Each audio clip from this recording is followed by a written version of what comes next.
بس اتنا سا کہوں گا کہ جس کسی انسان کو اس کی روح کے ذریعے بلانا ہو تو اس کے لیے صرف یہ عمل آپ پڑھ لیں۔ وہ جس کسی حال میں بھی، جہاں کہیں بھی، اور دنیا کے جس کسی کونے میں بھی چھپا ہوا بیٹھا بھی ہوگا، موکل اسے گھسیٹتے ہوئے آپ کے پاس لا پٹکیں گے۔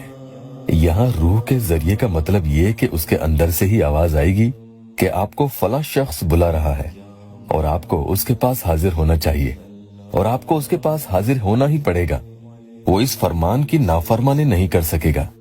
انشاءاللہ پھر ایسے میں وہ جتنی بھی تاخیر کرے گا تو اسے اس میں بے چینی ہونے لگے گی، دل گھبرائے گا، کسی حال وہ خود کے قابو میں نہ رہ سکے گا، اس کا کلیجہ اچاٹ کھائے گا، دل کچھ کہے گا اور دماغ کچھ کہے گا، اندر سے کچھ بھی نارمل نہیں ہوگا، بس کہیں سکون نہیں اور نہ ہی من کا لگنا۔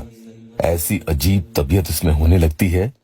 قل هو اللہ احد اللہ الصمد کا یہ وظیفہ ہے، اور اس عمل کے موکل جب اپنے مقام سے اس کے مقام تک پہنچ جاتے ہیں، اور اس میں سیکنڈز بھی زیادہ لگتے ہیں، یعنی جب بھی آپ یہ حکم دو گے کہ اے فلاں شخص حاضر ہو جاؤ، تو پھر مجال ہے کسی مخلوق کی کہ وہ ان موکل کو اللہ کے حکم کو پورا کرنے میں روک دے۔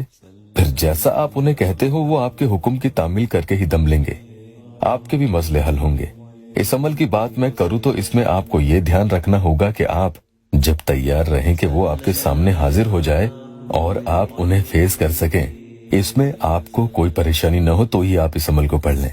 اور ہاں، کہیں ایسا نہ ہو کہ عمل کرنے کے بعد آپ فون کو ادھر ادھر کہیں رکھ دیں اور ان کا فون بجتا رہے اور آپ اٹھائیں نہ، کیونکہ ہو سکتا ہے کہ اگر وہ ایک بار فون کرنے کی کوشش بھی کرے گا تو بار بار نہ بھی کرے، اور کئی بار سامنے والا آپ کے شہر کا نہیں ہوتا تو ضروری نہیں ہے کہ وہ آپ کے سامنے حاضر ہو، وہ آپ کو فون یا میسج بھی کر سکتا ہے، تو آپ کو کال ریسیو کر لینا چاہیے۔ کہیں کال مس ہوا تو بات نہیں بن پائے گی، لیکن کال اٹھا کر بھی آپ ان کے کسی بات کے لیے پیچھے نہیں پڑیں گے کہ کہیں آپ فون اٹھاتے ہی کہہ دیں کہ بتاؤ مجھ سے کب شادی کرو گے۔ نہیں، ایسا نہیں کہنا ہے، بلکہ انتظار کریں وہ خود کیا کہتا ہے، اور اندر سے خود پر قابو رکھیں۔ خوشی کے مارے جذباتوں میں بہہ کر اپنی کمزوری نہیں دکھانی ہے کہ جلد بازی میں محبت کا اظہار آپ ہی اس کے سامنے کر دیں۔ دھیان رکھنا، باوضو ہو کر آپ کو یہ وظیفہ کر لینا ہوگا۔ وقت کی اس میں کوئی قید نہیں ہے، دن میں، رات میں، کبھی بھی کسی بھی وقت کر لیں۔ ناپاکی کے دنوں میں قطعی آپ اسے نہیں پڑھیں گے۔ سکون سے کہیں بیٹھ جائیں، موبائل میں تصویر اس میں آپ کو چاہیے ہوگی، اسے دیکھتے ہوئے آپ یہ عمل پڑھ لیں گے۔ چاہیں تو عمل روزانہ کر لیں۔ اعوذ باللہ من الشیطان الرجیم، بسم اللہ الرحمن الرحیم 1 مرتبہ پڑھنا ہوگا۔ اس کے بعد قل هو اللہ احد، محبت، مطیع و حاضر، فلاں، اللہ الصمد۔ اس میں آپ کو فلاں کی جگہ اس انسان کا نام لے لینا ہے، لیکن اس کی تصویر کو بھی بیچ بیچ میں دیکھتے ہوئے جانا ہے۔